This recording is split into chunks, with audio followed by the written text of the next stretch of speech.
Christmas is just 2 weeks away, meaning that this weekend for many Christians marks the beginning of the third week of Advent. Advent is the 4 weeks of the liturgical calendar leading up to Christmas, and it is a time of year when Roman Catholics and other Christians prepare for the birth of Christ. And who better to help us delve into the significance of this period than the Archbishop of New York, His Eminence Cardinal Timothy Dolan. Cardinal Dolan, welcome back to the show. Wonderful to see you.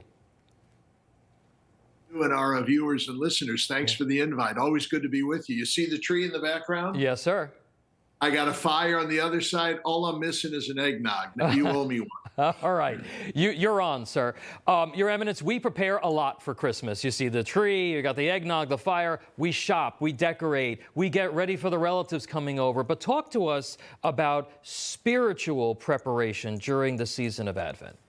Thanks. Boy, you're teeing it up for me, Tom, and I appreciate it.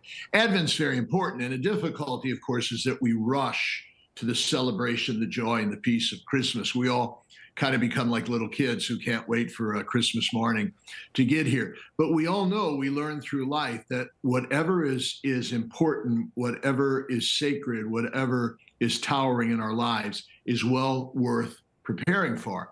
And if we don't prepare, if we don't wait, if we don't exercise some patience, odds are the exaltation of the season isn't going to be as keen as it could be.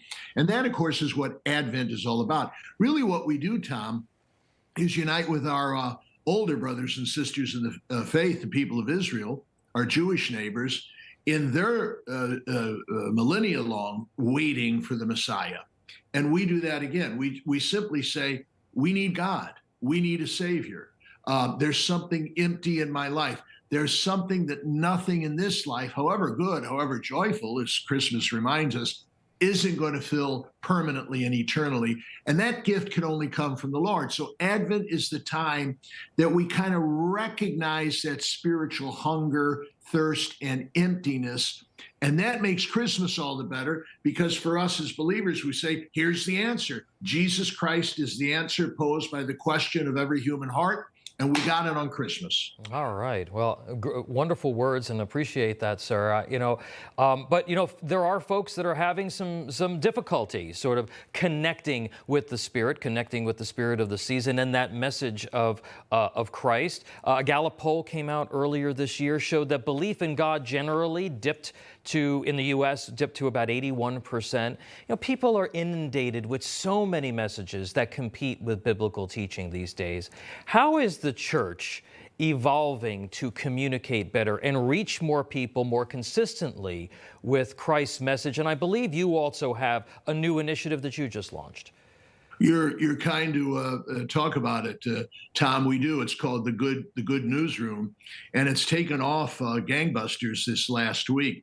What we're trying to do is use your business. We're trying to use technology. We're trying to use communications a lot more efficiently and creatively, because we hear people aren't reading the newspapers as much as they used to be. Mm-hmm. We had a splendid newspaper, Catholic New York, one of the best in the nation. Yes.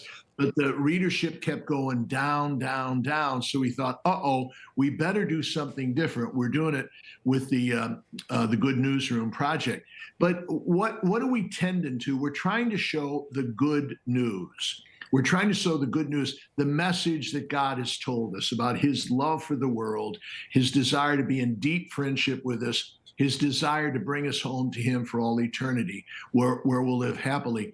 But it's funny enough, Tom, and Advent provides us the occasion to do this. We can't get to the good news until we admit there's also bad news. That's there's right. got to be a bluntness there. There's got to be an honesty there. And we say there's a lot of bad news in the world. As a matter of fact, there's a lot of bad news in my own life. As I look into I don't have to look at Ukraine. I do. I don't have to look at our beloved city or country. I don't even have to look at our church to see where there's bad news, where there's darkness. I just need to plunge into my own heart and soul to see that there's darkness. There's something missing. There's bad news down there. Yeah. When we tag the bad news, then the good news can enter. You see? So Advent is always that time where we kind of say there's bad news out there. You hit on something. What do we got today? I guess the major affliction in the world today is that we've forgotten about God. We kind of feel that we can get along just fine without him. You cited that sobering poll. Yeah. 81% of Americans believe in God. That ain't bad, by the way. But it used to be like way up in the 90s. So we admit fewer and fewer people are actually believing in God. And even those that do, and I include myself, we often live as if there is no God. We often live as if, as a matter of fact, we're gods. We're in charge of our own destiny. We're in charge of our own morality. We're in charge of our own right and wrong. We're in charge of our own existence. We're in charge of the world. Well, we're not. God is. That's the basic message of the Bible. That's the basic message of revealed religion. Advent and Christmas is a darn good time to reclaim that. Absolutely. Your Eminence, of course, we've been following all of these revelations that Twitter and the government and certain political interests appear to have forcibly suppressed viewpoints that ran contrary to their prescribed agenda. And, as someone who is such a prominent voice for traditional biblical values and biblical teaching, are you concerned that perhaps you've been a victim of censorship, or that you could be silenced for your views, for your religious views, given the environment that we live in and everything that we've been talking about?